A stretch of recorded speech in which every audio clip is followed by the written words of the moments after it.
All right, so this is our final lecture for this test. So we're going to complete our assembly of ATP and solve this problem we've been creating the whole time of turning NAD plus into the reduced form NADH. And we solved that problem before with fermentation, turning it into lactate, or doing the decarboxylation of fermentation and getting ethanol so we can continue glycolysis. But we've been ignoring that problem ever since in our eukaryotic synthesis and creating even more NADHs. So let's see how we solve this problem and couple all these NADH production. We can turn them back into their oxidized forms, extract those electrons, and use them to synthesize an ATP molecule. And so we need to orient ourselves and see where this is taking place one more time. It's called oxidative phosphorylation for a reason, because we're extracting electrons. That's an oxidation event, so lots of redox chemistry going to happen here. And then ultimately we're going to use that energy to phosphorylate an ADP into ATP. Okay, so that's why it's referred to as oxidative phosphorylation. This again takes place in mitochondria. So once again, our anatomy of a mitochondrion, we have cytoplasm on the outside, we have an outer membrane, outer mitochondrial membrane, which has gaps in it or pores in it or places where things can go through, so you can consider it not really a barrier. Then we have our inner mitochondrial membrane, which is a watertight barrier, and it separates the intermembrane space, which was continuous with the cytoplasm, from the matrix volume in the interior. Okay? All the folds in this inner membrane are called cristae, and the point of all these folds is to create surface area. Right? So we have a very limited volume here, but the surface area of this membrane is huge. Right? So it gives us lots of places to put more enzymes. Okay, so a diagram of that at the top of what's going on. We've done our tricarboxylic acid cycle last time of extracting lots of electrons. We had CO2 as a byproduct. It's not going to be used for anything. But we extracted 8 electrons, or 4 pairs of electrons here. We're going to use those and pass them from one complex to another during a series of redox reactions. And each of those will ultimately pump protons from the matrix out into the intermembrane space, or the mitochondrial or cytoplasmic space. And eventually we have to give the electrons to someone. We can't just pass them along a chain and not have an end, or the chain would back up.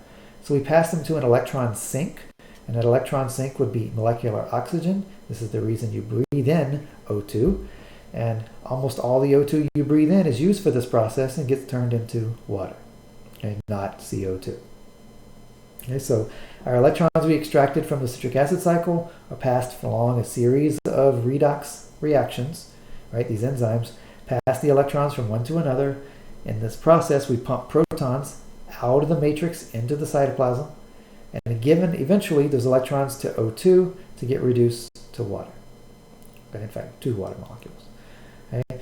All those protons we've pumped outside, we've now made a gradient across this membrane. This is the inner mitochondrial membrane. Right? So we've made a gradient of protons across the membrane. The outside has far more protons than inside. And so there's an impetus for the protons to come back inside. And we don't just let them cross on their own. We come through a machine, and that machine is Atp Synthase, which has very intricate movements. We'll talk about it at the end of the lecture, how it turns, and combines an ADP and a phosphate to make ATP at the expense of the proton gradient. Okay? So looking at this one more time at the mitochondria, so the mitochondria do this for eukaryotic cells. A normal bacterial cell must do this. Right? It has the same machinery, except it uses its cell membrane, right? The outer membrane of the cell, the barrier between it and the outside world, as the membrane across which it pumps these protons. So it doesn't really have a lot of control around the outside environment that it lives in. Right? If it's a very acidic or basic environment, the concentration of protons could be wildly varying out there. It can only control the protons inside. So when it pumps them out, it could lose them forever if it's a very basic environment. But if it's a very or slightly acidic environment, the environment has created the gradient it needs already. So bacteria tend to grow well in slightly acidic environments, but not so well in slightly basic environments, because they have to overcome that lack of protons out there to generate their gradient. Okay, so in eukaryotic cells, the mitochondria live inside the other cell, right, inside the eukaryotic cell. So the cytoplasm is their outside environment, so we have total control over that. So that when they pump their protons across the membrane by this electron transport chain, it's much more efficient because the situation inside is held constant. Right? It's not a varying environment like the bacterial cells. Okay? So a little bit about the anatomy here, what occurs where. We said inside, let's start from the inside out. In the matrix, in the very center, we have the mitochondrial DNA, we have some ribosomes, we have all the synthesis of protein there, just like in a regular bacterial cell. But also what happens in here is all our citric acid cycle enzymes, right? All 8 of them except 1, so 7 of the 8 are soluble enzymes floating around in the matrix. 1 is actually in the membrane, right, or attached to the membrane. That's the succinate dehydrogenase complex. And we'll see that it's actually embedded part of itself in the membrane, and it's one of our complexes in the electron transport chain. There's not a separate thing. This is serving a dual purpose. Remember, I told you last time, all these pathways are interconnected. This one's serving 2 roles. It has a day job and a night job. It occurs all the time. It has 2 jobs.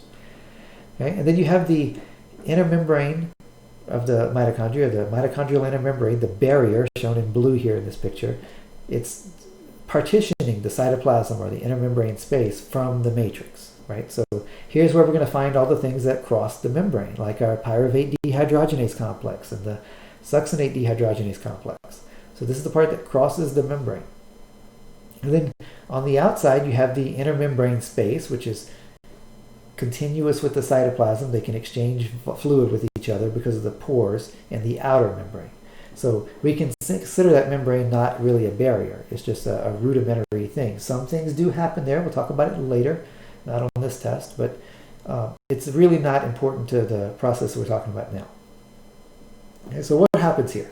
We're going to take these electrons we've extracted from the molecules in the citric acid cycle, temporarily house them in carriers like NADH and FADH2, and eventually we're going to give these to other carriers, right, in the membrane. It's a series of carriers. It always goes to a downhill, so we're going to go to a more electropositive environment. The reason we go to a more electropositive is because electrons are negative, so they're going to go to the more positive voltage. And eventually you give them to something that has a very electropositive value compared to the others, or voltage compared to the others, and that's O2, turning it into water. Okay? The energy of that handed down the potential is used to pump protons across the membrane, and when those protons come back across, we'll make ATP. Okay, so here's that potential I'm talking about. So it's not a physics class, but you should be familiar with equations and understand what they're used for. So at the top is an equation that relates the delta G to the delta E, right? So the change in voltage or potential. So what does this mean? Well, we know what delta G means. Delta G is the reaction favorable or not, right? You said if it's negative, it's a favorable reaction, okay? And in this equation, it says delta G naught prime is equal to negative NF delta E naught prime. So we're relating delta G to delta E. F is just some constant. It's just a number that allows me to change units. And N is just a number of electrons, right? So again, both of those are just positive real numbers. N is just counting electrons. F is some 96,000 joules per volt mole. And it's just a unit conversion. So you can ignore those, right? What we're really relating is delta G to delta E. And it says delta G is equal to negative times some constants times delta E. And if this were to be favorable, you told me delta G has to be a negative number. For this equation to be true, what must delta E be? Positive. A positive number, right? If delta G is a negative number, if the change in G is negative, then for the right side to be true with that or equivalent to it, since there's a negative sign in there, and N and F are both positive numbers, delta E must be a positive change, right? So it has to, so electrons being negative, that's why the negative sign is there, will go to an area of a more positive E. So delta E would be positive. So you can assign any number you want for E, right? It's a relative scale. It's a voltage, right? You pick a reference point and you judge it based from there. So it's not so important what the absolute value is, but what the difference is. That's why the equation has delta E and not E. So if we look at some arbitrarily assigned E's, the voltages, from some reference point, we see if you have a molecule in this table, you can always give your electrons to someone lower in the table. So if you are a succinate molecule, right, you can give your electrons to, say, NAD+, well, sorry, it won't be succinate, it would be alpha ketoglutarate. You can give your electrons to NAD+ and become NADH, and at the same time, the alpha ketoglutarate could become succinate plus CO2. So the reactant or reductant could become the oxidant version if one below it goes from oxidant to reductant. An easier way to say that in this table is something higher in the table can give its electrons to something lower in the table, assuming it has electrons to give. Right? Of the two columns, the words on the right, being the reductant, have electrons to give. The ones on the left, the oxidant, is an oxidizing agent, right? They extract electrons. They receive the electrons. So picking two random spots on here again, ethanol, right? Everybody find the ethanol about midway through the chart, could donate its electrons to pyruvate. The ethanol would become acetaldehyde, right? And the pyruvate would become lactate. But the opposite would not be true. Lactate could not give its electrons to acetaldehyde, turning the acetaldehyde into ethanol and the lactate into pyruvate. It's the opposite direction. In fact, that difference is very, very small, but according to this chart, it shouldn't go backwards. You can pick some extremes on the chart, whereas you say, let's go down to iron plus 2. Right, so look at iron plus 2 down there. Could iron, in its ferrous state, give its electrons to O2, the one below it?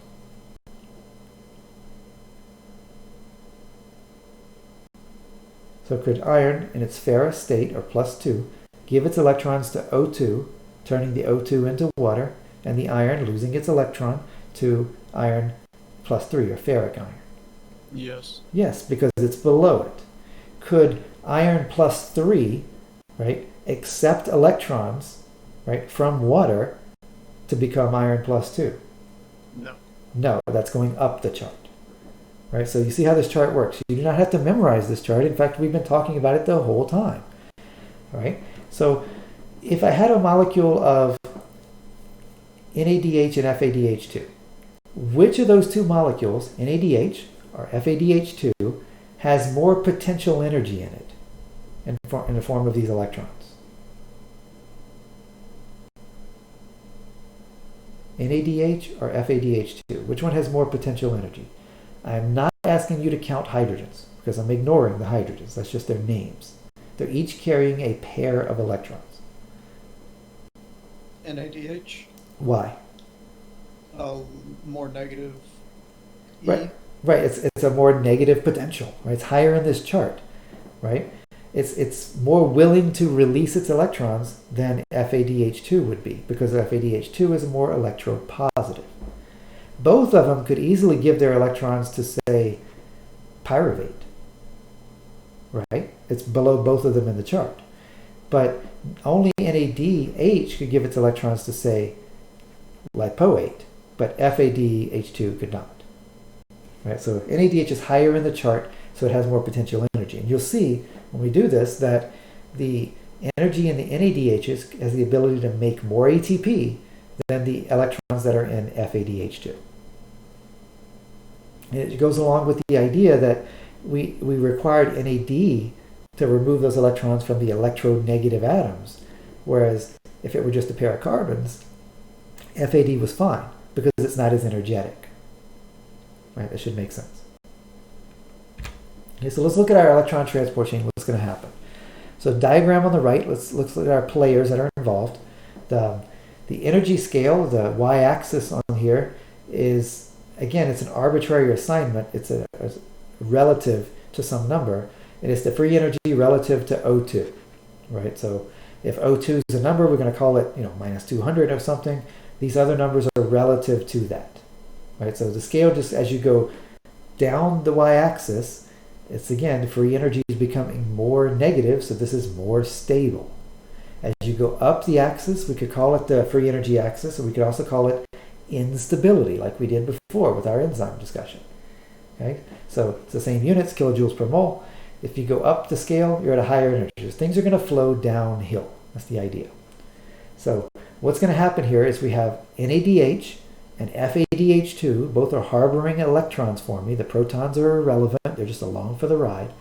So they're harboring electrons, and they're going to pass those electrons to other carriers that are downhill from them. Okay, so we're going to track two pathways. One begins with NADH. One begins with the FADH2. Let's do the NADH first. So the NADH, which was generated by many reactions we've talked about, we had step 6 in glycolysis, we had the pyruvate dehydrogenase complex, we had 4 reactions of our 8 in the citric acid cycle, so we got lots of NADH around. They give their electrons to the cofactors that are involved in the enzyme called complex 1. Okay, so it's indicated here by Roman numeral 1. So we call it complex 1. It has another name we'll talk about in a second. But I want you to know that NADH gives its electrons to complex 1. Okay? Complex 1 then gives those electrons to another molecule called Q. Okay? We're going to talk about their full names in a second. But NADH gives the electrons to complex 1, who then hands the electrons to Q. You notice each of those steps is downhill. Right? Q gives those electrons to complex 3. You notice we've skipped 2. Right? Complex 3 then gives the electron to cytochrome C, and then cytochrome C gives that electron to complex 4. Complex 4 then accumulates several electrons, in fact it needs quite a few to do this, 4 of them, to convert one O2 into 2 molecules of water. Again, that's downhill. Okay, so if we follow the pathway of the pair of electrons, we go from NADH to complex 1 to Q to complex 3 to cytochrome C to complex 4 to O2, which makes water. Okay, so that's one pathway. The other pathway is very similar, except we're starting with FADH2. FADH2 is generated by the electrons came from complex 2. Right? I know in the diagram it looks like it's giving them the complex 2, and that's not quite true because it was generated by complex 2, which in fact was succinate dehydrogenase. It was an exact enzyme from the citric acid cycle. So complex 2 generates those electrons in the form of FADH2. Then complex 2 gives them to Q. And then from Q we follow a common path. Q to 3 to cytochrome C to 4 to O2. So we end up in the same point, all common pathway from Q, but getting to Q is 2 different entry points. NADH, from many reactions, gives its electrons to complex 1. FADH2, which was in complex 2, got its electrons from succinate, right? It gives them to FADH2, ultimately to Q. Now, if you had an FADH2 that was generated by a different enzyme, which we do have those, it would give the electrons to complex 2 and then to Q. Okay, so it is right in the diagram if it's an external FADH2 that brought the electrons in, but if it was the one generated by that enzyme, it's given directly to Q. Okay, so you can say FADH2 to complex 2 to Q would be perfectly fine. Okay? Each of those is a downhill step. And now let's talk about those 4 complexes, 1, 2, 3, and 4. What are their real names? So complex 1 has the names are easy to remember as 1, 2, 3, 4, but they're also easy to remember by what they do. Complex 1 gets its electrons from NADH, and it ultimately gives them to Q. So it's called the NADH-Q reductase. You could have called it the NADH-Q oxidoreductase. So it's named by the thing that gives it the electrons, so the thing that it oxidizes, and the thing that it reduces by giving the electrons to, followed by the word oxidoreductase. They just left out the oxido part here. So you could call it the NADHQ oxidoreductase complex, and that would be a great name. Right? Their name just doesn't include oxido. And I don't care if you call it oxidoreductase. It's perfectly fine. Right? Or just complex 1. Right? Complex 2 doesn't get one of these fancy names because it already had a job. It was one of the steps in the citric acid cycle. It was succinate dehydrogenase. It is the same complex. It is the same enzyme. In fact, it's the only enzyme of the 8 in the citric acid cycle that's bound to a membrane. This is why, because it's part of this electron transport chain. They're all membrane-bound complexes. The other 7 enzymes are floating around in the matrix. Okay? So we've arrived at Q with some electrons. It gives the electrons to complex 3, and complex 3 gives them to cytochrome C. So you could call complex 3 the Q cytochrome C oxidoreductase. Name the thing you're oxidizing, name the thing you're reducing, and then say oxidoreductase complex. But that's exactly what it's called. It's the Q cytochrome C oxidoreductase complex. Sometimes it's shortened to cytochrome C reductase. They only named the latter half of the reaction. Okay? And then for balance, I guess, complex 4 is getting its electrons from iron, or sorry, not iron, but cytochrome C, which has an iron in it, but from cytochrome C, and giving them to molecular oxygen. So name the thing you're oxidizing, cytochrome C. Name the thing you're reducing, O2, oxidoreductase. So it could be called the cytochrome C O2 oxidoreductase. Here they chose to only name the first part of it, the thing you oxidize, cytochrome C oxidase. So any of those names I'm fine with, as long as you know what it's doing. So complex 1, complex 2 never interact. They're separate feeder pathways. They combine at Q. They both give their electrons to Q, but they don't interact with each other. From Q onward, we're following a common pathway. Right? And the last thing about this figure I want you to recognize is these complexes 1, 2, 3, and 4 are all carrying electrons. So they have to do so by some carrier, right? And they have molecules in them that, or atoms in them that carry electrons, much like NAD and FAD2. We'll look at a few of them. But one of them in particular is called an iron-sulfur cluster. Okay, so that's shown at the bottom of the screen there. So complexes 1 and 2 generally have the format that's shown as iron-sulfur cluster A, right? The one at the bottom labeled A. It's simply an iron, right? It's just an iron metal atom, right? It's usually in its +2 or +3 state, depending on if the electron is there or not. And it's held in that place. It's a cofactor. It is not a coenzyme because it's a metal. It's a cofactor held by 4 amino acids. Those amino acids are 4 cysteine residues because, as you know, sulfur loves to bind to metals, right? So it's not always 4 cysteines. Sometimes it's a histidine thrown in there with 3 cysteines or 2 of each, but it's very common to have 4 cysteines, and that's the one I want to use as an example. So 4 cysteines holding an iron. That's complex 1 and 2 generally look like that. Complex 3 generally looks like the middle figure, where it's called a 2-iron, 2-sulfur cluster. So you notice the middle part is 2 iron atoms and 2 inorganic sulfur atoms. They're not part of an amino acid, they're just sulfur atoms sitting there. And they form this little square, and the ions are still held by 4 cysteines. But this is a more complex cluster. It's called a 2-iron, 2-sulfur cluster. We don't count the 4 sulfurs that are part of the amino acids because they're part of the amino acids. So the first one isn't really an iron-sulfur cluster at all, it's just an iron, right? But we group it in with these other guys. The second one is called a 2-iron, 2-sulfur cluster. That occurs mainly in complex 3. And the one in complex 4 looks like the last one. It's called a 4-iron, 4-sulfur cluster. You notice there's a cubane structure in there. There are 8 atoms in there, 4 sulfurs and 4 irons, wrapped together, and it's almost a cube, right? It's called a cubane structure. But it is still held by 4 cysteines, just like the others, right? So every iron here has a tetrahedral structure, right? They're all forming a tetrahedron-like thing. The cubane one's a little awkward, but it's still tetrahedral-like, and they're still held by 4 cysteines. So as we go down the complexes, 1 and 2, to 3 to 4, it looks like the iron-sulfur clusters get more complex.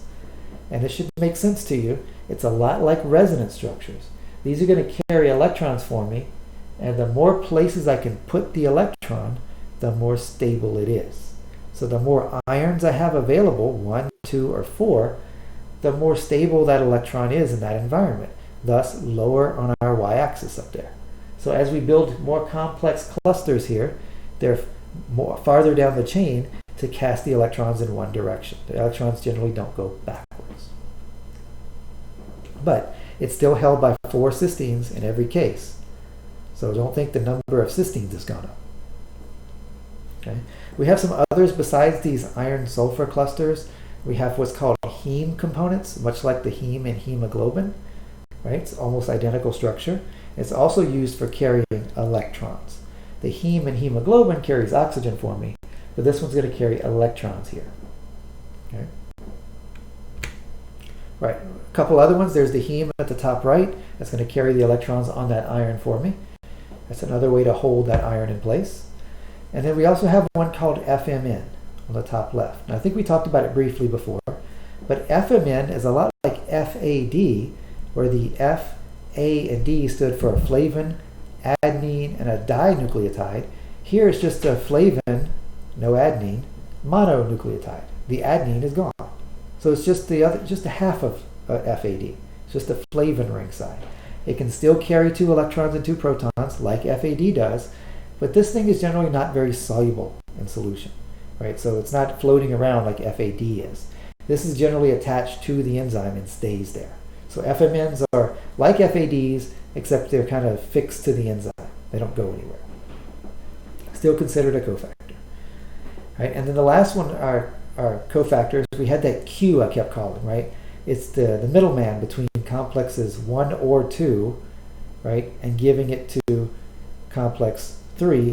They both gave it to Q first, right? So what's this Q? It's called ubiquinone, right? And it's called ubiquinone because it's ubiquitous. It's everywhere.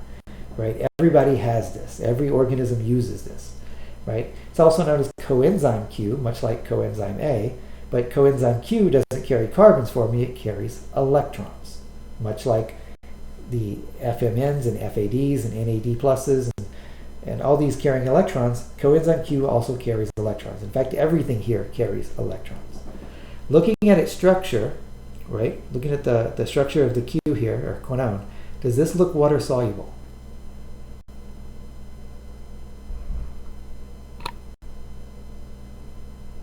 Pay attention to the part in blue. Yes. Why do you think it's water soluble? It looks like it has a 2 negative charge at the end of the phosphate there. That would be my assumption. There's no phosphates. We're looking at coenzyme Q down below. Oh, okay, never mind. No, because of the hydrocarbon tail. Yeah, so looking at the Q down below, there's a 10 repeating units. That's an isoprene unit, right? 5 total carbons. It's got a double bond and a branch, but it repeats 10 times. So that's 50 carbons on the end of that thing. It's not 50 carbons long. It's 40 carbons long with 10 methyl groups. But that is a huge hydrocarbon tail. That is not going to be water soluble. So this is going to stick in the membrane, or stick with the enzyme, or that it's getting the electrons from, and it's never going to leave the membrane. It is soluble in the lipid layer, so it's going to stay floating around in the lipids of the membrane, but it's not going to leave the membrane. And what it does is carry electrons for me, again, in the membrane. So, but in the layers, not on the outside, within the lipid tails of the membrane, it would carry them. And it has 3 oxidation states. It can be the ubiquinone on the left. It can gain 1 electron and 1 proton and become the semiquinone, right? So you notice what happened. We rearranged this middle ring to become aromatic, right? So the electrons have been moved around. We've used 1 electron from this pi orbital, the double bond here, and 1 electron and 1 proton to form the OH on the top. The other electrons have moved to the ring. The pair in the ring have moved to form a double bond down here, And then one of these two, because we used one up here, goes on the oxygen and forms not another lone pair, but an isolated radical electron. Right? So this is a semiquinone radical. It's usually written as QH dot. Right? This is just Q. Right? Because we added one proton and one electron. We have not added any net charge to it. So it's just QH dot. It has no charge, but it is a radical. Ideally, we add one more electron to it. Right? And another proton. This should not have two protons here. It should just be one. I don't know why it says two. But we add one more electron and one more proton, and we fill out the other OH. Right? So we form a radical bond using this electron and the one here to another proton, and now it's a ubiquinol. Right? I've turned it completely into an alcohol. Here it's a ketone for sure. Here it's a semiquinone. Right? It's an alcohol and a radical oxygen, and now it's a double diol. So ubiquinol. This is very stable. This is also very stable. The middle part is not stable. Right? Radicals are not good. So how do we deal with radicals when it's not a molecule like this? Well, we use a metal generally, right? Because they can change by oxidation states of plus or minus 1 easily without being a radical. But when we're using carbons, oxygens, nitrogens, and the other elements in that area, you're going to get radicals with unpaired electrons, right? Because they don't change oxidation state like metals do. So what happens is I'd like to add the first electron and proton, and then add the second electron and one proton, not two, and form the ubiquinol.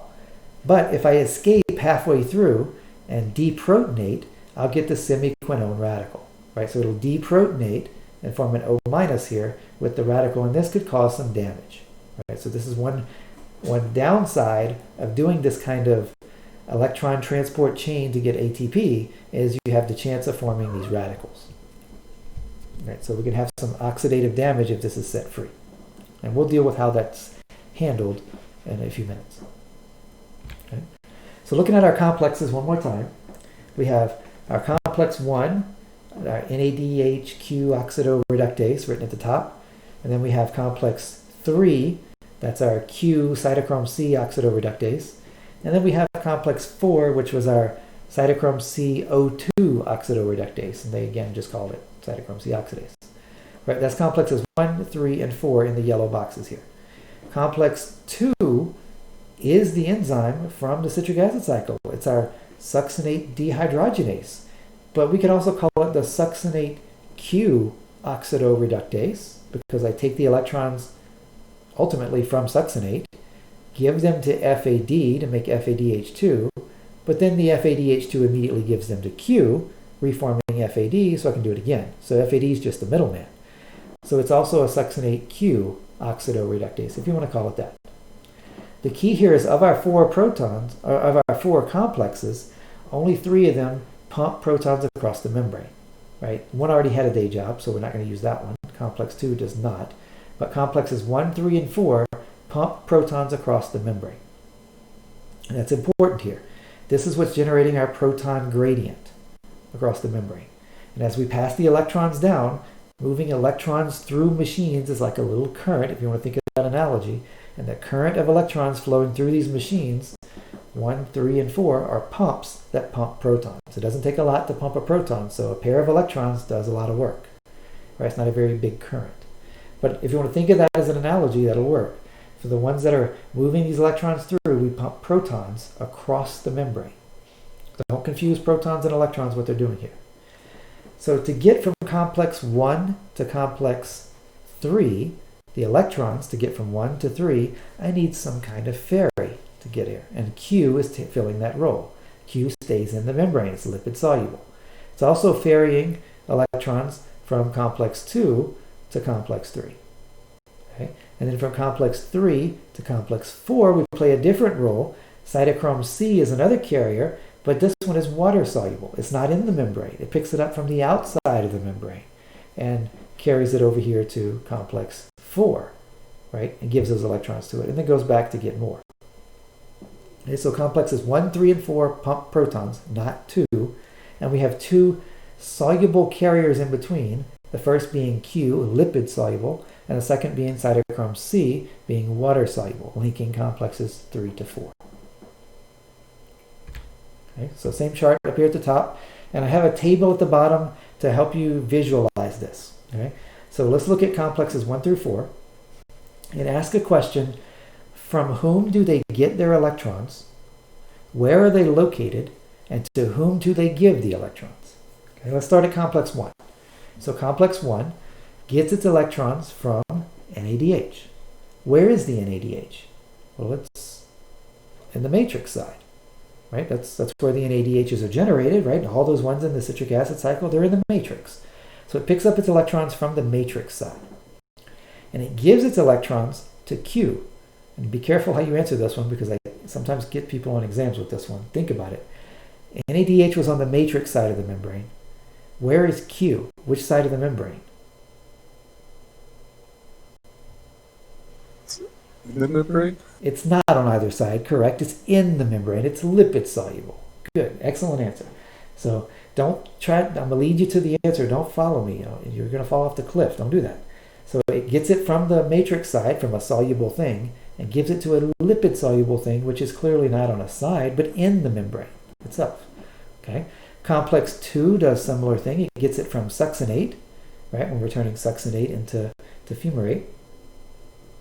And then we give those electrons temporarily to FAD to make FADH2. Then the FADH2 gives them to Q, regenerating the FAD. Again, from the matrix side to Q in the membrane. Okay. Moving on, complex 3 gets its electrons from Q, which is in the membrane, and gives them to a water-soluble carrier, cytochrome C, on the cytoplasmic side of the membrane. So outside the inner mitochondrial membrane, in that intermembrane space, which is considered the cytoplasmic side. It's the outward-facing leaflet. Cytochrome C then can float around out there. Complex 4 gets its electrons from cytochrome C, again on the cytoplasmic side, and gives them to O2, which is on no side, because it just becomes water. Right? So it clearly won't be in the membrane anymore, but it's just water, so it's everywhere. Right? So it gives them to O2, which is a gas, can float through the membrane. And to that O2, it becomes water, and now it's on every side. It's not really on a side anymore. Okay, so this chart down here kind of gives you an idea of from where and to where the electrons are moving. Okay? So let's go through each of these complexes one at a time and see if you can figure out how things are flowing. Okay? So complex 1, we said, gets its electrons from NADH. Okay, so let's look at our diagram down here. Complex 1 receives the electrons on the matrix side of the membrane and oxidizes the NADH to NAD+, because I took its electrons away. So that reduces complex 1. It now has a pair of electrons. These are occurring in pairs. So 2 electrons are transferred to FMN along with 2 protons. So it's 2 hydride transfers. Right, so to FMN become FMNH2. FMNH2 then gives it to several iron-sulfur clusters. These are just the iron type. And all these electrons being transferred around makes a little circuit. Right? And this little circuit of moving of electrons, we're not going to go into the details of how it works because we don't have time for that in this class. But all this electron movement allows the pumping of protons across the membrane. Which membrane? The inner membrane, the inner mitochondrial membrane. And from which side to which side? We're pumping them out of the mitochondria, from the matrix to the inner membrane space, or effectively the cytoplasm. Okay, so we're pumping protons out of the mitochondria. At the same time, these electrons are being given to Q. Okay? Q, given 2 electrons, also wants 2 protons to go with it, so it picks them up from the matrix and temporarily becomes reduced to QH2, to the quinol. So we went from quinone to semiquinone to quinol. Hopefully we got both of them and didn't form that radical negative ion. Okay? So we got our QH2, and it stays in the membrane. You notice Q is staying in the pool here, in the membrane. Okay, so to summary, we have NADH donating electrons to complex 1, leaving as NAD+. We finally solved our problem. We regenerated our NADH. Glycolysis can continue. Citric acid cycle can continue now. Right? And we pass those electrons on to Q, forming this little circuit which pumps protons across the membrane. Okay? Complex 2 has no such proton pumping. It is simply a reminder that this was one of the reactions in your citric acid cycle, succinate to fumarate. right? So we do that. We temporarily give the electrons to FAD. Why did we use FAD and not NAD here? Because we took them from a pair of carbons. And then eventually the FAD gives them to Q to become QH2. Right? So it's only temporary. Right? This was the only enzyme in the citric acid cycle that was membrane bound, or in the membrane. So those electrons eventually go to Q as well, and Q now becomes QH2 in the membrane. Okay? At this point, we've combined pathways, and we are all at Q, or QH2, the reduced form, and it's going to deliver those electrons to complex 3. Complex 3 is also known as the Q cytochrome C oxidoreductase, or ubiquinol. Why is it called ubiquinol and not ubiquinone? Because it's the reduced version, right? Not the ketone version. So just call it Q, or QH2. Cytochrome C oxidoreductase, so I'm going to oxidize the Q back, or QH2 back to Q, and I'm going to reduce cytochrome C to reduced cytochrome C, right? And it has an iron in it that's able to accept it. Okay? And you notice there's some carriers here shown here for complex 3. We have this heme group here, right? We have several other hemes down here. We have this iron sulfur cluster. I said the complex 3 tends to have the 2 iron 2 sulfur type. So here it is. Here's our 2 sulfurs. Here's the 2 irons in green. Generally held by 4 cysteines. This is a unique example or exception where it's held by 2 cysteines and 2 histidines. Right? And it's called the risky iron sulfur cluster because this is the one that actually transfers the electrons from complex 3 on to cytochrome C. It's because it's uniquely held by these 4 amino acids. But in general, most of them are held by 4 cysteines, but it's always held by 4 things. And it's a 2 iron 2 sulfur cluster here. Okay? This one also does the pumping of protons across the membrane. Right? So I have a little analogy for it up here for you. This little diagram I crudely made in paint. So it helps you remember that it's complex 3 because it looks like a big number 3. Okay, so if you think about it, Q is not water soluble. Q is land soluble, right? Lipid soluble. So it stays on land. It's a truck, right? It's just a delivery truck. Whereas cytochrome C is very water soluble. So it's a guy in a canoe. Right? It's a water-soluble thing. I originally had a big fish, but I changed it to a canoe. Right? So it's a guy in a canoe. The truck is able to hold 2 electrons. So Q, the ubiquinone, is able to carry 2 electrons at a time, much like NAD, much like FAD, much like FMN. However, cytochrome C is only able to carry 1 electron at a time. It's a very small canoe. Right? So it's only able to carry 1 electron at a time on its iron. Unlike all the other carriers, we've been in pairs. So we have a problem. So and complex 3 solves this problem in the same way that iron sulfur clusters solve this problem. Duplicity. So we have complex 3 here, big number 3. A truck delivers, right? So from panel 1 to panel 2, a truck shows up with 2 electrons. One of the electrons is transferred to shore and transferred to the guy in the canoe, and he's able to leave. Right, so he's got his electron, he's water soluble on the cytoplasmic side of the membrane, is able to row away. However, that leaves behind my semiquinone, right? Because I only get rid of 1 electron and 1 proton. So I have a semiquinone. This is not stable. If this sits here long enough, it'll deprotonate and become the semiquinone radical. So that's not good. So there's another truck that can park in this bay, and it may have been a previous one that was here. It hasn't left yet.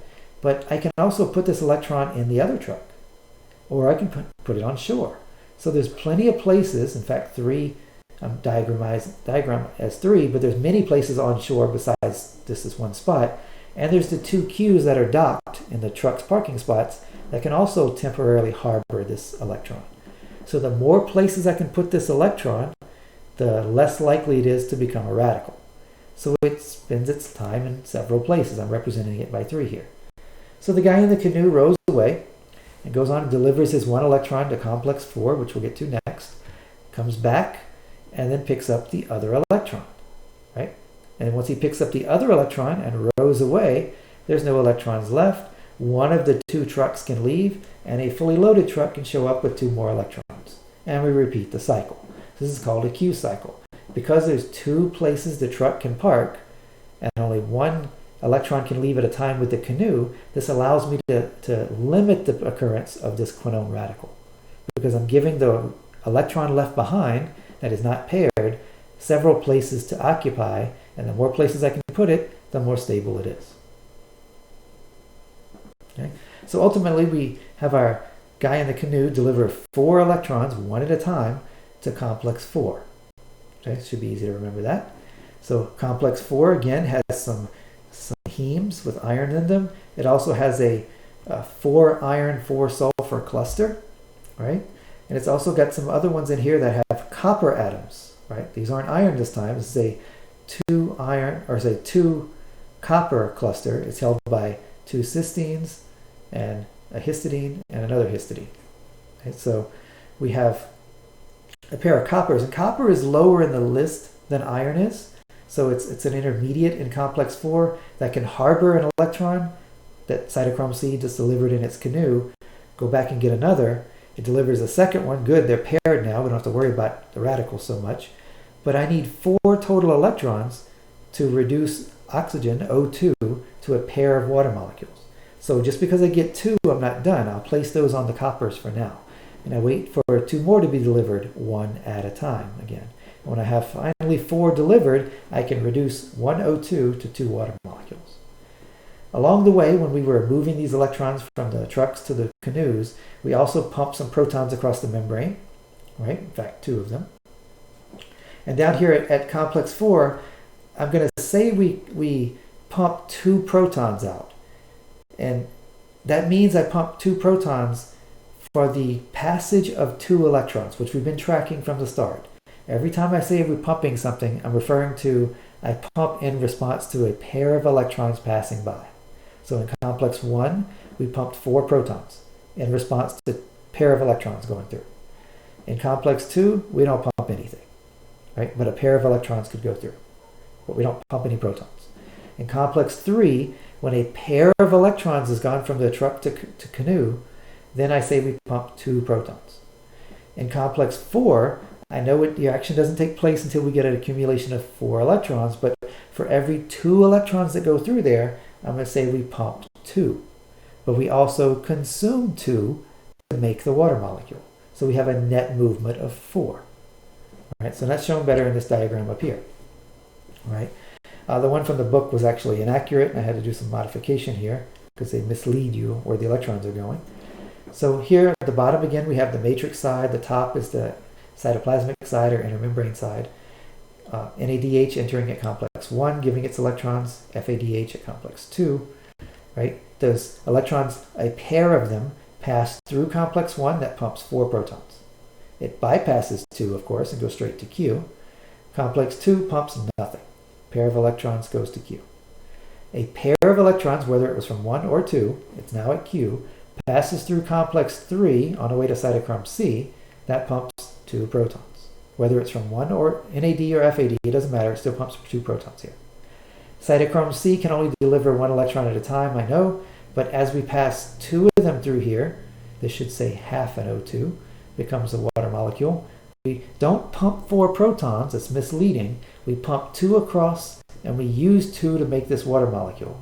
But it does make a net difference in the proton gradient of 4 protons. I pump 2 across, and I consume 2 from inside. That makes a net gradient of 4. Okay, so let's add these up. Let's say a pair of electrons from an NADH makes its way through the whole thing. How many protons will be pumped? Or a better way to say it, how many protons will be formed in the gradient? What will be the net gradient change for a pair of electrons going from NADH to O2? 10. 10 protons. Only 8 will actually get pumped, but we're going to say we're going to make a net gradient difference of 10 protons. So sometimes you hear people say 10 are pumped, and it's okay, we know what they mean. I know 2 are consumed here and only 2 are pumped. It's a very subtle thing. But the important thing is a gradient of 10 protons is created when I use an NADH as electrons. What about an FADH2?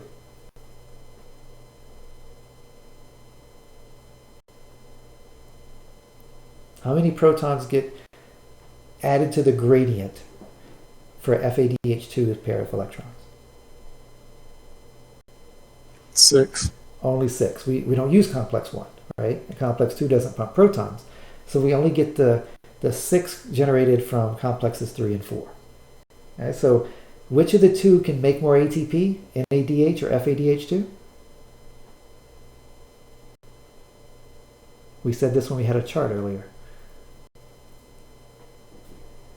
NADH. Right, it can make more than FADH2. It was higher in energy, higher in potential, and here's why. It has the energy to pump those ones in complex 1. FADH2 does not. Right, so if we use an NADH, we'll not pump, but we'll get a gradient of 10 protons. If we use it, NADH, 10 protons. FADH2, only 6 protons. So if you had to give me the ratio of ATPs made from an NADH versus an FADH2, what would that ratio be?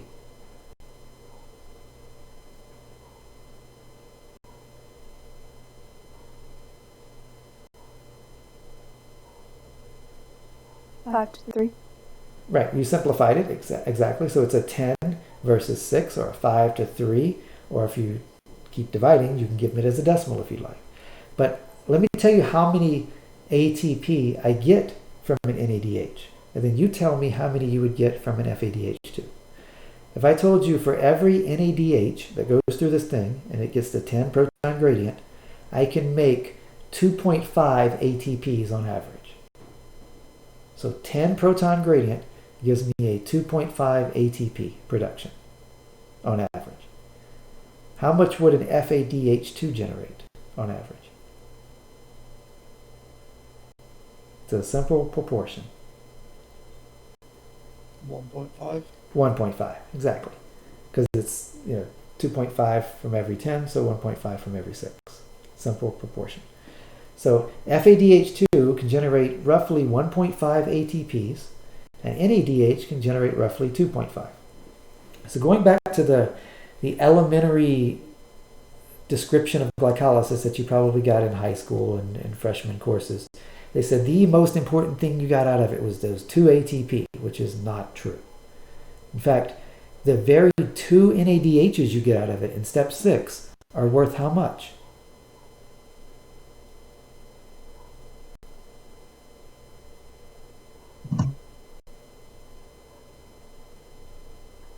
How much ATP is the 2 NADHs from step 6 worth?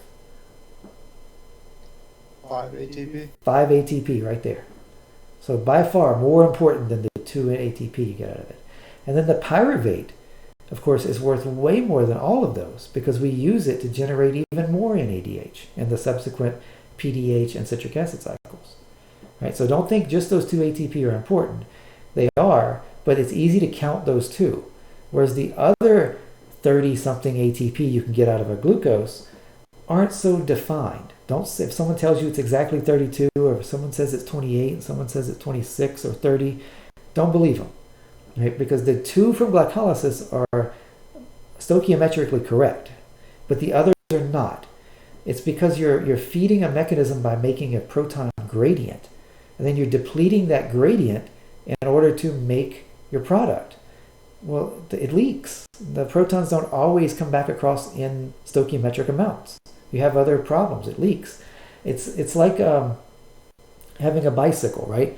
If you have your, I like analogies. If you have a bicycle with a chain drive, you turn the pedal once. The wheel turns X number of times, and that ratio, as long as the gear ratio doesn't change. So for every rotation of your pedals, you go so many rotations of the rear wheel. But if you are operating a train, right, and the way the train works is you feed the wood or the coal into the old train engine, the boiler, which boils water, and that steam is used to drive the wheels. Well, the boiler leaks steam all the time. It's not a perfect system. So you're not going to get as much out of it as if you weighed the wood. How many cycles of the wheels of the train do you get? It's not a perfect relationship all the time, unlike the chain drive with the wheels of a bicycle. So the 2 ATP from glycolysis are like the bicycle. It's always going to be 2. But the others we get from this mechanism aren't nailed down. It depends on the environment. Okay? And then one last thing at the bottom here for this is, what if we have some problems? And I said we had that radical issue with the Q pool and the Q cycle. Sometimes we get those radicals formed, like superoxide radicals. And how do we deal with those? Well, we have an enzyme called Superoxide Dismutase, and it turns a pair of superoxide molecules, which are very dangerous, into a not quite so dangerous peroxide molecule. Still dangerous, but nowhere as near as 2 superoxides. Okay? And you notice, look, it cost me 2 protons of my gradient. So this is an insurance policy. You got to pay your insurance premiums. So this is 2 protons of my gradient I've consumed right there. So I'm not going to get a full functioning system. I'm not going to get as much ATP as possible. I have to pay for this insurance policy. All right? And then, of course, peroxide itself isn't great, and it's the worst named enzyme ever, catalase. Turns peroxides into just water molecules. Okay, so we turn the peroxide, 2 of them, into a pair of water molecules and an O2. And also, if you can't use these 2 enzymes directly, we also need some antioxidants around that are sacrificial lambs for this. So vitamins E and C play a role as antioxidants. And why do I need 2? Because vitamin C is water soluble and vitamin E is lipid soluble. And wherever the radical or superoxide might be, I need my antioxidant in that location. And if I only had one or the other, I wouldn't cover all my bases. Okay, a couple more things and then we'll get to the ATP synthesis here. So we're almost done. So how does this work? We pump protons across the membrane and they come back across the membrane and make ATP? How is that possible? So Peter Mitchell proposed this in the 60s and he was laughed out of his job for it. And of course he was absolutely correct. It took a while to show it by experiment, and we'll go over the couple experiments he did to show this. And he eventually was awarded the Nobel Prize for this in 1978. Unfortunately, if you discover this and describe it, you get to name it. So this chemiosmotic theory doesn't make a lot of sense as far as the name goes. Osmosis implies the movement of water across the membrane downhill, right down its gradient. So perhaps he meant it's a movement of some chemical downhill down its gradient. And that's true, but that chemical is just a proton. So this chemiosmotic theory is, in my opinion, poorly named, but it does describe protons going down their gradient in order to power something. Proton motive force is a much better name for it. Perhaps he also came up with that, I don't know. But proton motive force, it tells me the potential energy in the protons in this gradient is what drives the synthesis of ATP. Okay, and so how did he show this? So let's put his theory to the test. So he made these little vesicles, right? They're just lipid vesicles. We saw these before. You could just form them by using a sonicator in solution, right?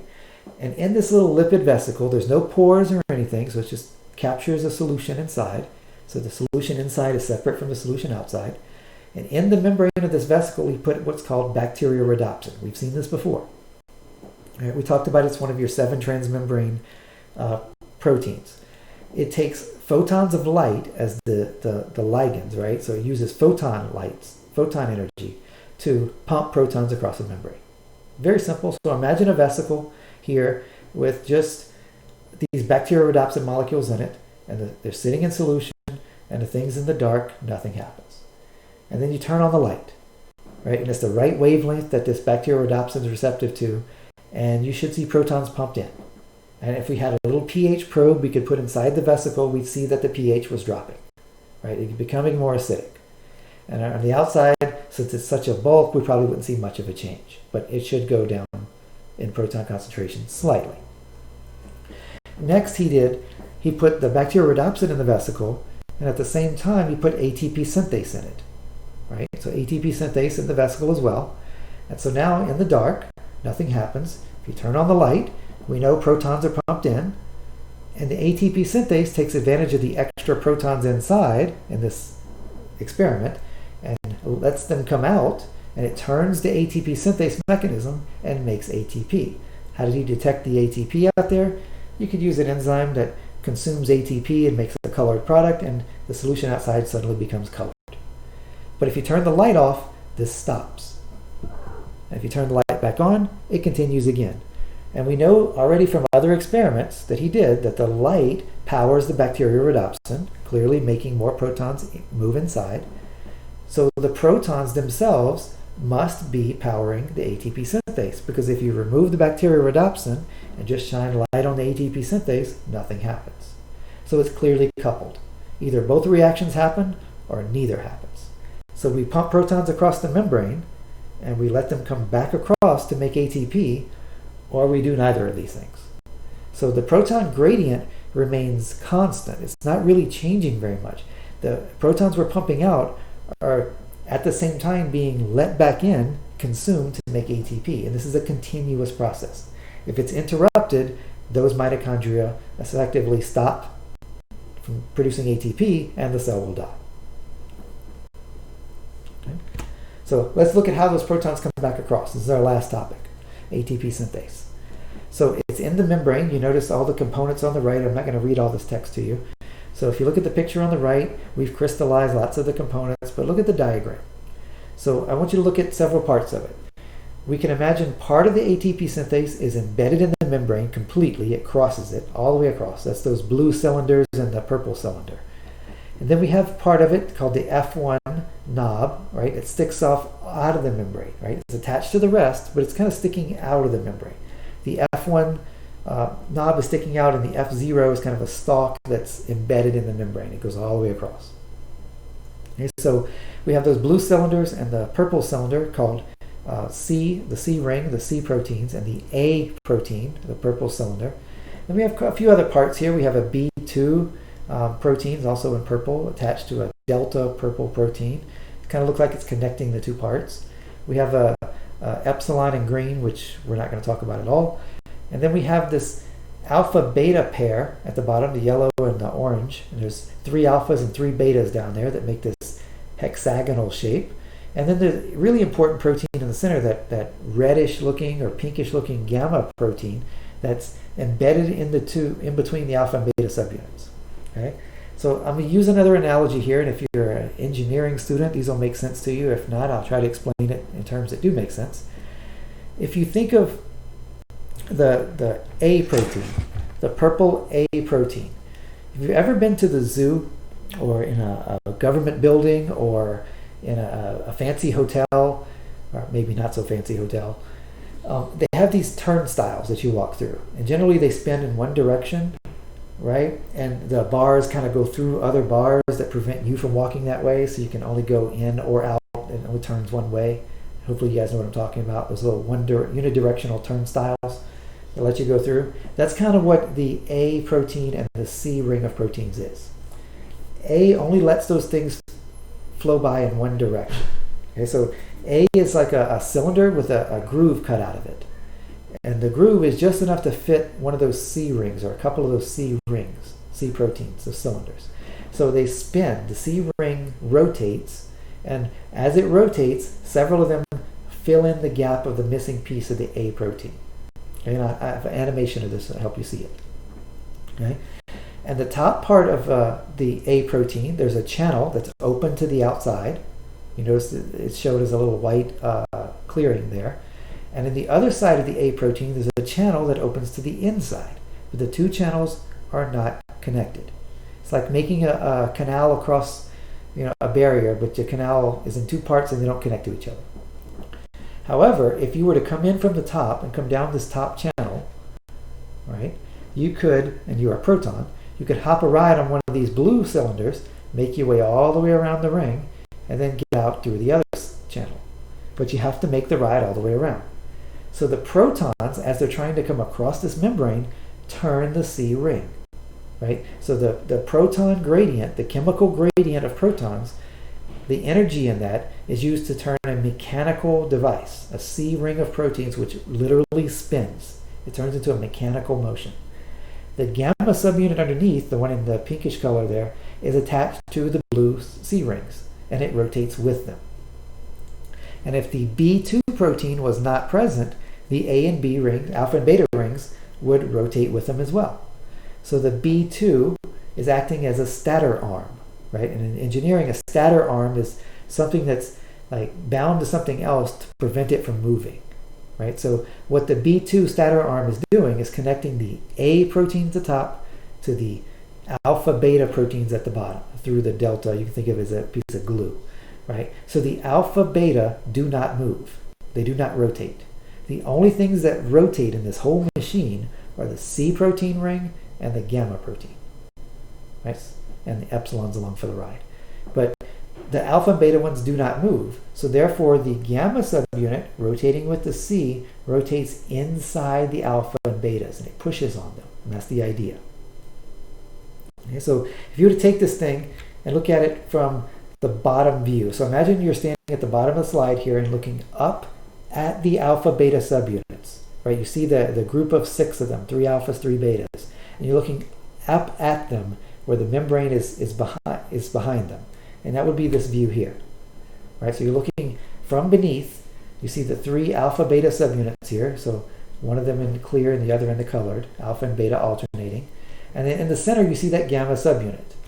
The gamma subunit, if I use another automotive analogy, is like a camshaft in a car. If you don't know what a camshaft is, just Google it, you'll see a picture. And basically a camshaft is a cylinder of metal, right? And it rotates, and it's got lobes on it. So it's not perfectly round. There are areas of it that stick out, much like this piece here where it's sticking down into the yellow subunit. And it's got areas that are indented here, right? Like the one by the green subunit, right? And it's also got areas that are flat, like the one next to the blue. So a camshaft generally only has lobes and not indentations, but you get the idea. It's not a perfectly round cylinder. And as it rotates, the part that's a lobe or pushes out pushes on the yellow subunit, and the part that's indented relaxes the green subunit, and the part that's flat kind of doesn't do much for the blue one, right?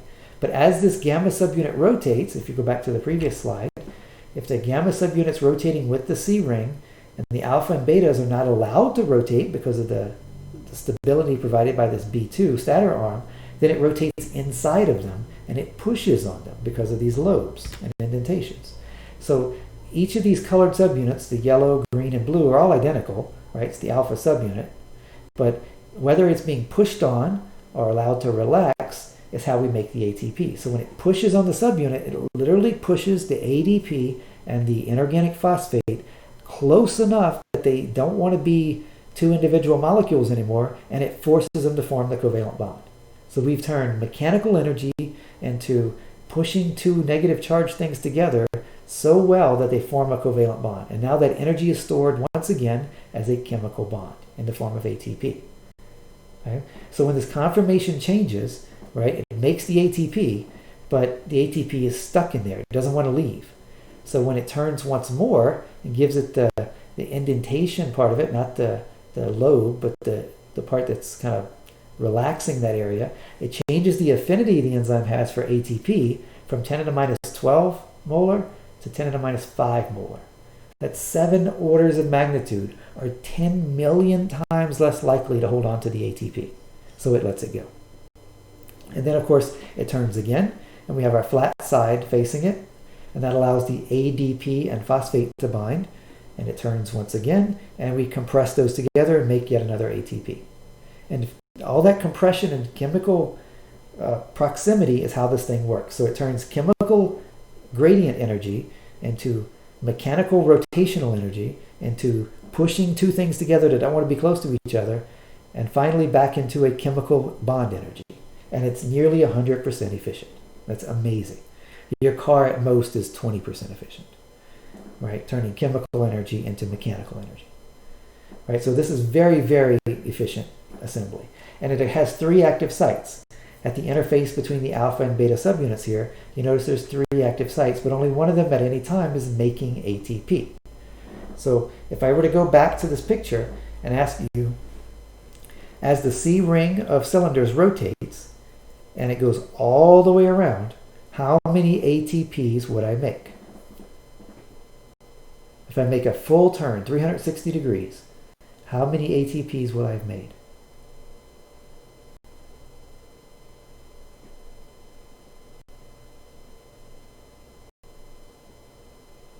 There's 3 active sites. It turns 120 degrees each rotation, and I make an ATP every time it turns. 3 ATP. I'd make 3 ATP, exactly. How do I get it to turn? Well, protons have to come through. So there are actually for our example we're going to use to make this math easy for you, there's going to be 9 blue C proteins, 9 blue C cylinders, right? And every time a proton comes down the top channel, hops on a C ring, one from a previous hopping falls out and comes into the other side. So there's 9 of those blue cylinders. How many does it turn? How many protons have to come across to make 1 ATP? Well, if you think about it, we'll walk you through it. I make an ATP every time this thing turns 1/3 of the way around, or 120 degrees. There are 9 cylinders.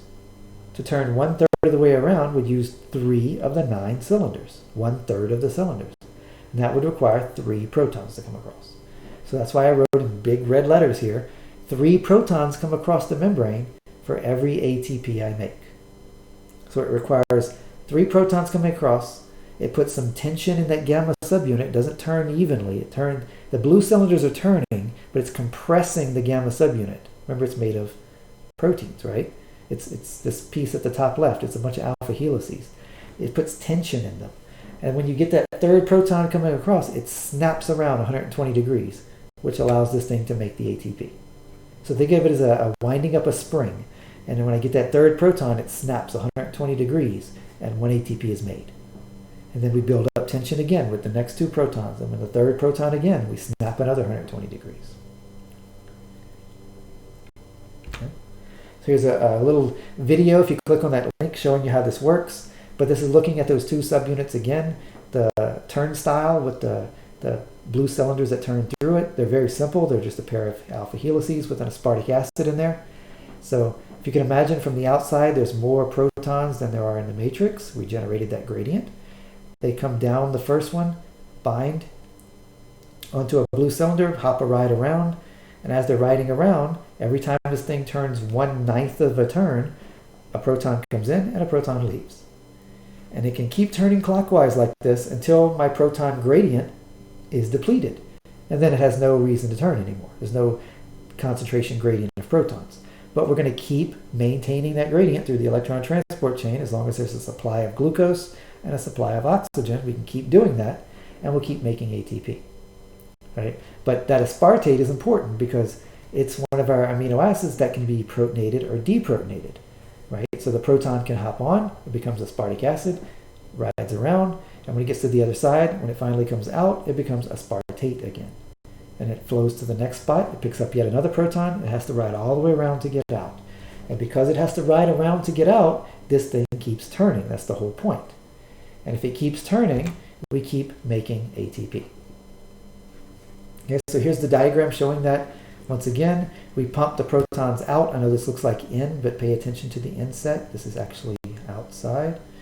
Right? So we pump the protons out, and then we let them come back into the matrix to make ATP. Okay? I have 2 problems with this, and then we'll finish up. If I keep doing this, won't I run out of ADP in the matrix? Because I'm converting it all to ATP. And won't I also run out of phosphate? Because I'm turning ADP and phosphate into ATP.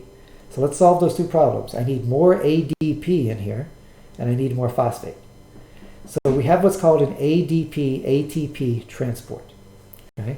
It lets an ATP out into the cytoplasm if I let an ADP back in. So it's an anti-porter. Right? It lets one out and the other coming back in. And it does so at the expense of my gradient. You'll see how that's accomplished in a second. So this is 14% of the protein in that membrane, so it sounds important. If we're making a lot of ATP, it does us no good if we can't export it. If it's all stuck in the matrix, it does us no good. It needs to get to the other parts of the cell. Okay? So how are we accomplishing this? So here's the molecule at the top. We have our ATP-ADP translocase, this little blue wedge-looking thing, right?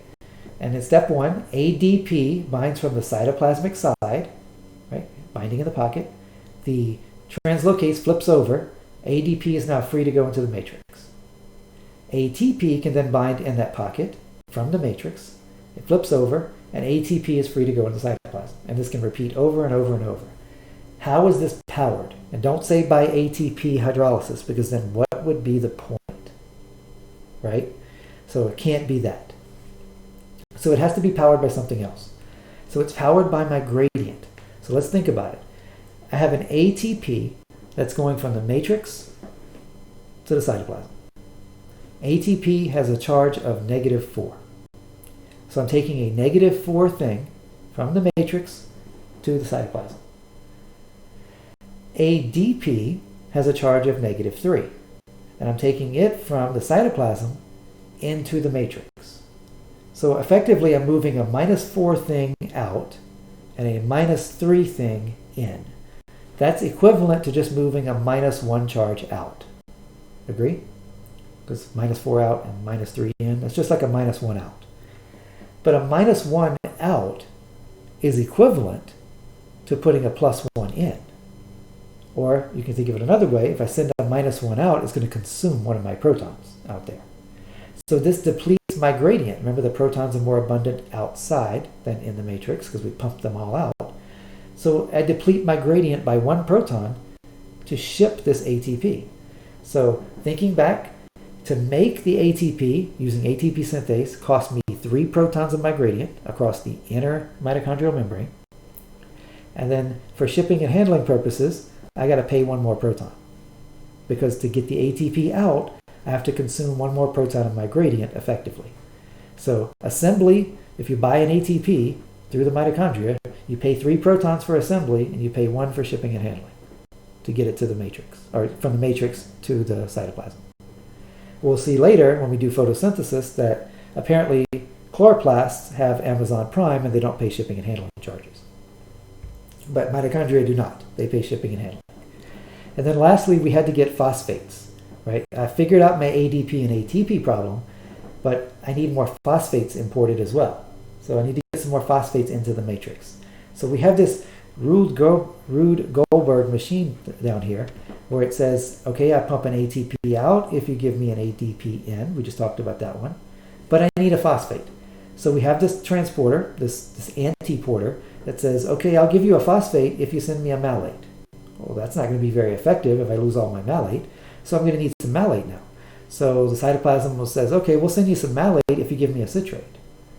Well, now I'm going to run out of citrate, right? But I can make more citrate if you send me some pyruvate. So send me some pyruvate and I'll give you a hydroxide. Well, then that solves my problem. Because if I give you a hydroxide, that consumes a proton of the gradient, and I'm good, right? Or we can eliminate the red, green, yellow, and blue things here and go right to the meat of the matter and just go, give me a phosphate if I give you a hydroxide. That would make a whole lot more sense. Okay, skip all this other stuff. But these other carriers are important because we can now move malates in and out. That's kind of important for gluconeogenesis. We can move pyruvates in and out. That's important for gluconeogenesis and for making more oxaloacetate for the citric acid cycle. So these other carriers have a purpose. It's not just an elaborate scheme to accomplish something that this one accomplishes on its own, but they also serve other purposes. And of course, this also depletes my gradient. So I'm spending more as more insurance policy. So I'm not going to get all 32 ATP I could get. Okay. All right, and I'll leave this last slide for you to look at on your own. I'm not going to talk about it too much because I know we're doing a long time today. But there are ways to get the protons across there without making ATP. One is done on purpose, and this is done by newborns and hibernating animals, right? You'll see why, because they can't shiver, they have no control of their muscles. And the other is done by a molecule, like the molecule at the top, like 2,4-dinitrophenol. And this is taken by, or used to be taken, I hope it's not so much anymore, by a lot of the bodybuilding crowd because it decouples the proton gradient to ATP synthesis. So you eat lots of food, generate all this calories of heat, but you don't get any ATP out of it. So you burn calories really well. Problem is, people die from 108-degree fevers because this molecule just causes everything to decouple, right? And your mitochondria become heaters inside the cells. And no matter how much you try to cool them off, they still die of the brain destroying itself at 104 to 108-degree heat, of Fahrenheit heat. So avoid taking that as a supplement for your exercise routine.